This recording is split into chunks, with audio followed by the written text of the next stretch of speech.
Quick question. What's the most powerful suicide weapon you have? Your mind. Because mental health, even though you can't see it, is a monster devouring every single person up as we speak. In that pause, 2 people just died, and countless more are on the verge of dying. Because there is no way that a human is okay mentally 24/7.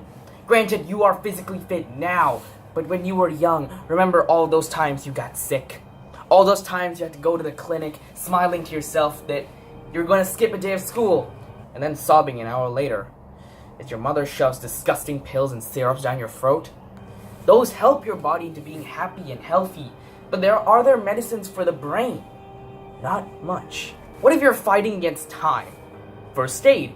Now, the first aid for the body helps to stop the bleeding, but the first aid for the brain literally boils down to just saying, "Stop it. Get some help." "Well, I'm sorry, that saying doesn't help my schizophrenia." And the answer to that would be, schizo what? You guys can name body illnesses, but it's difficult to understand mental ones.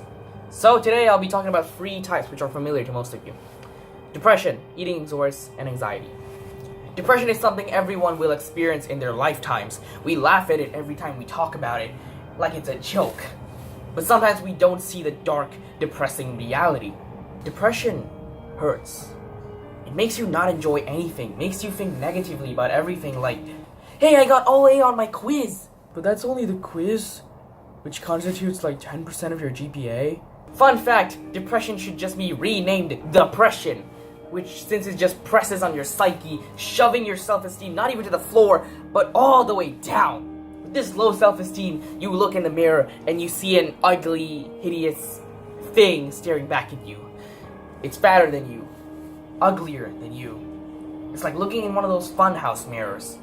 But the problem is, that's not a funhouse mirror. Enter mental illness number 2. Eating disorders. Eating disorders, also another serious disease with a, this is true, 10% mortality rate. There are multiple types of eating disorders, but the 2 main ones are anorexia, starving yourself, and bulimia, eating a lot, and then immediately erasing it.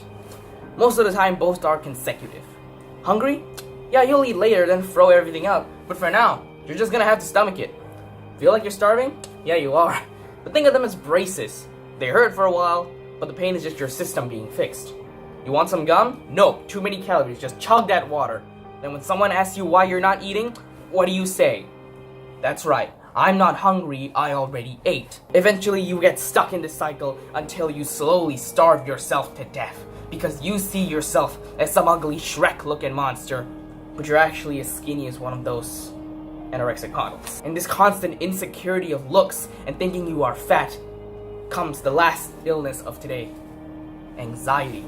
Anxiety is a bit rarer, and if you think the anxiety I'm talking about is the jitters when you're receiving a test paper or stand to talk about mental illness in front of a camera, you're half right. That is a form of anxiety, but the anxiety a lot of people, including myself, have is social anxiety. To sum social anxiety up easily, it's basically telling myself I hate myself, and I think all of you hate me too. Even though that's not entirely true and all of you have been treating me nicely ever since you met me, it's like a gut feeling. And honestly, it sucks. I want to be like you. I want to make friends. I want to be social. My mind goes, is this happiness? Yeah, nah, not happening. Here's another example. The title you see on the video screen, I had about 6 different titles for this piece. And the biggest criterion in choosing the title was, how would you, the viewer, react to it? Would you judge my title and subsequently my piece? No joke.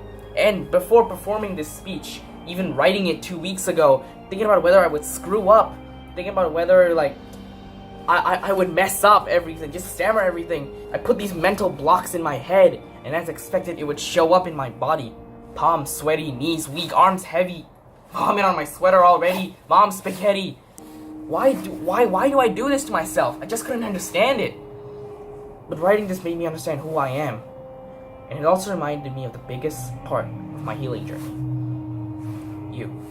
People who loved witty puns as much as I do. People who share the same interests as me. And people who gave me this stage and an audience I can react to. Performing this was therapeutic for me, and thank you for being an amazing audience to listen. And I ask of you as I end this speech, one thing. See someone feeling down, sad, lonely, his eyes looking for a friend, go talk to him, chat with him. It'll make his day a whole lot better. And if you can't do that, that's fine. All he needs is one simple question. Hey man, are you okay?